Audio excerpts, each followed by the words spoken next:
Hey y'all, and welcome to a special edition of Politbrawl. My name is Brian, and Josh Hawley just grills this ridiculous bureaucrat who for some reason has to deny basic reality and wants to give more power away from the United States to other nations like China. This is insane. But before we dive in, I want to give a quick shout out to our sponsor of the day, Colonial Metals Group. They quite literally have the cure to Biden inflation, but more on that later. Now, let's dive into the video. Why are we shutting down American oil and natural gas production, taking away American jobs, and making ourselves more dependent on foreign sources of energy? I don't understand this policy. Well, the U.S. will produce a record amount of both crude oil and natural gas in 2023, even higher than the spike's pre-COVID levels. And the president is actively encouraging U.S. oil producers to increase production and reinvest their profits back into production rather than buying back stocks. And I think that's the right policy to pursue. He's doing that while he is shutting down the ability to lease federal land for oil and natural gas, the fewest acres of federal land leased since the Truman administration. He's boasted about how he hopes that he just said in the State of the Union that we may not need American oil after another 10 years. I mean, what kind of a message does that send? Is that energy security? So any questions about leasing on federal land, I would direct to the Department of Interior, not the Department of Energy, sir. Oh, listen, don't play that game with me. We're talking here about energy production. Oil and natural gas are energy production. And the facts of the matter are this president has reduced our ability to be energy independent. And you're sitting here telling me that that increases our energy security. It looks just the opposite to me. It seems to me that you're recommending the European playbook, which left them dependent on foreign nations, left them dependent ultimately on hostile actors, and that's what you're trying to replicate here again in the United States. I just don't understand why this course of action is being recommended, why your administration's pursuing it. I also don't understand why you would shut down pipelines that cancel thousands of good-paying American energy jobs. I mean, why is that a healthy energy policy for this country? With all due respect, sir, I really don't see much of a comparison between where Europe was before the outbreak of the war and their energy mix and where they were getting energy from and where the United States is today.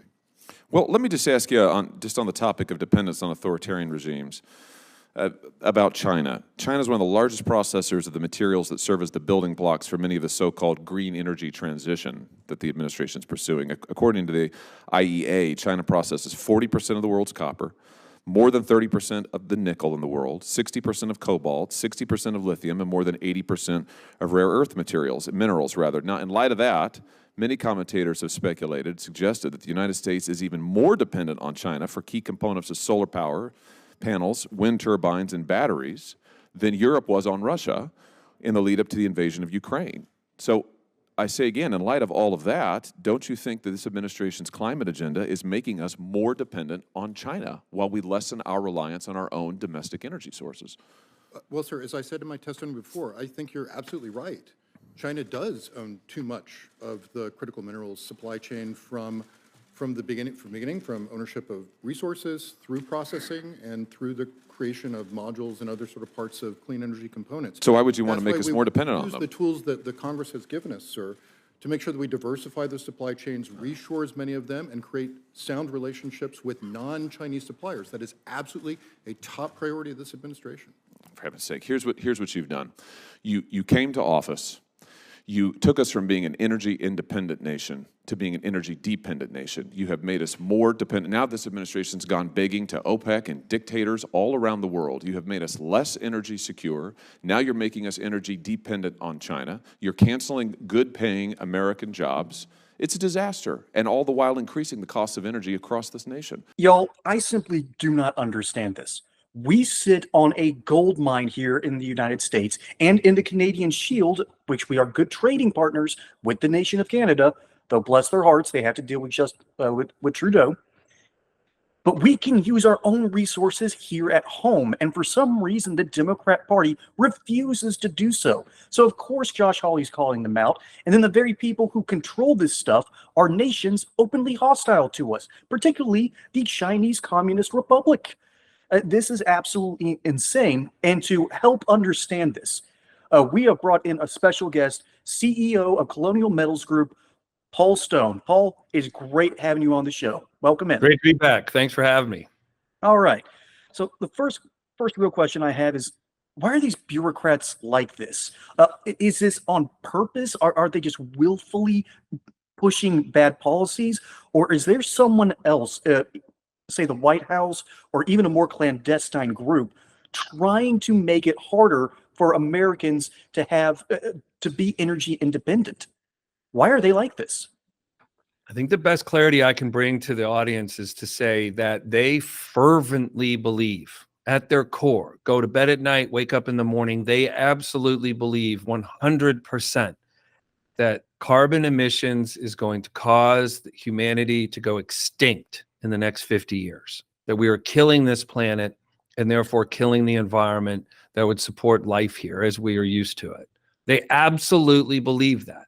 You can call them silly, and this should answer the confusion people have when they look at this and they go, why are these people anti-American? Are they anti-jobs? Are they anti-energy independence? Are they have an autonomous country that isn't dependent on whack countries to supply us with our energy? Why does this go against everything your group of people that your audience are watching? Why does this go against what we think? Are they from another country? Are they drinking funny water? What's going on with them? Do they have a disease? So that's the answer. To understand anything confusing, stop spending time up in the air thought bubbles and the symptoms. Go to the source. The source is, what are they fighting against? Well, if they're fighting against America producing its own energy, it mustn't be because they want us to be dependent on terrorist nations to supply our energy, or empower terrorist nations to do more terror around the world with us buying billions and billions and billions of dollars of energy from them every year. It must be something else. And what it is they truly believe that, and the globe may be heating up. In some parts, it's cooling down. It's kind of strange, but they believe we're causing it. So if they can eliminate carbon demand and carbon output and force this country into a green energy grid, they'll save the planet. And won't we be so grateful for them for doing that? That's a wild theory, and you know what? I can buy that. I can buy that very easily. Personally, I'm always in the camp that the CIA and FBI are the ones usually pulling all the strings and making sure people do things. But no, that's an actually more plausible answer, and it truly explains why the bureaucratic class in DC is just so mentally broken. So thank you. Also makes sense. I've never considered it from that angle. Sorry to interrupt. Yeah, I get excited sometimes. Apologize for that. But if there are people that think the last election was massaged, why would anyone go to the extremes of literally hoping they could get away with something that grand and actually do something like that? To me, it goes back to the veracity of their belief that we are exterminating ourselves and they need to take full authoritarian control to prevent that. And that's what you're up against. That's what I believe you're up against. People don't need to be confused anymore. They need to understand that people are always pretty much doing what they want to be doing when they're doing it. And if this is what they're saying, and these are the actions they're taking, and it's canceling out American jobs, or it's causing us to finance terrorist countries by sending them billions of dollars for their oil, why would they do all that? They have to be, the design of a human being is saying, well, we'll sacrifice all these things to have this great thing. And the great thing to them is no more carbon emissions. Well, that kind of answers my second question in a way. Who actually benefits from this? And to basically quote you, the benefit is all of humanity. They're going to be the ones that save all of us, and we'll just be so grateful. Isn't that just wonderful? Yeah. Why do they think this is going to work when the solutions to major problems are almost always get it locally sourced, and oh, by the way, nuclear power. We've figured out ways to make nuclear power completely safe. So why don't they want that?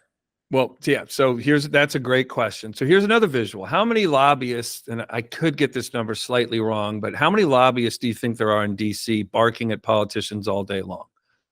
Oh, you've asked me this question, and I think it's 24,000.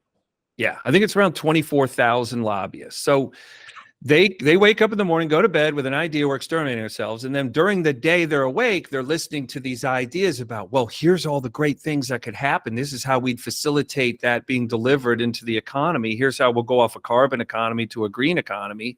You need solar, you need this, you need that. You deals with China, right? They control the rare earth minerals. We need lots of solar. We need lots of grants. And so then this whole new business industrial sector to our economy is born. And yeah, there's going to be people ready to dive in and support all that. and make money off of that, because it's just literally like Windows 95 was invented. Windows 95 came out. Look at all the money that flowed into tech after that, right? So they sparked off this whole new industrial segment to our economy. And there's going to be tons of people that jump into that to make money. No kidding. That does explain a lot in that regard. So ultimately, and again, this kind of has been answered, but just to expand on this idea or this question, why do Democrats hate good economies?